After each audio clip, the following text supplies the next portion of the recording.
Today, we're going to look under the hood of one of the most interesting parts of creating a Warhammer 40,000 based CRPG. And that's adding new in-game enemies and allies of the Rogue Trader in the Coronis Expanse. We'll demonstrate the process using one of the most formidable foes the Rogue Trader and their crew are going to face, the Helbrute. A Chaos Space Marine driven insane by an eternity of confinement in a sarcophagus. When choosing an enemy to add to our game, we ask ourselves several questions. 1. Does the enemy fit our story? We have a rough list of locations that will be in our finished game, and which factions will be present at those locations. This helps us decide whether we need a particular enemy. 2. Does it fit the mechanics? Can we actually use an enemy like this for our encounters? 3. Is it distinctive? We really want to make enemies that look and feel distinct from each other, such as different sizes, weapons, and abilities. 4. Does it pass our cool factor test, and will the fans think it's cool too? And finally, does it suit our personal preferences? But for the Helbrute, some of these questions didn't really factor.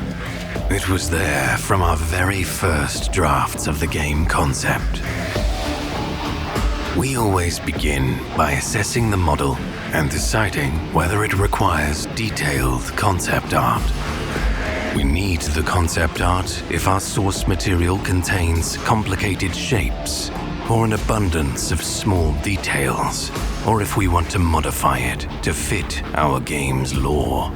The Helbrute is one of the most famous Warhammer 40,000 miniatures, and we wanted to introduce it into the game as is, so no additional concept design was required in this case.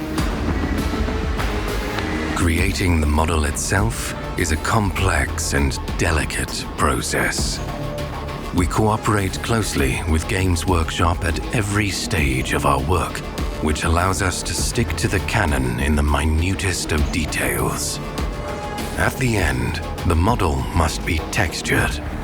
This stage will look familiar to many Warhammer 40k fans, because it resembles painting a miniature. Our game's heretic Astartes originate from the Word-Bearers Legion, who are known for their crimson armor with gunmetal trims. Once the model is complete, it's time to breathe life into it. Animation, VFX, sound. All the things that turn an ordinary 3D model into an opponent whose sheer presence can crush enemy morale. Animating requires close cooperation between two people, the animator and the game designer. Together, they discuss what specific animations the new enemy is going to need based on its mechanics and abilities. They keep the character's personality in mind, too. Helbrutes have spent thousands of years imprisoned inside their dreadnoughts, under the constant influence of the sanity-destroying warp. And we're doing unholy justice to this fact. Then the VFX team takes over and designs special effects for abilities, weapon use, and death. And last but not least, the sound. Over to the Helbrute.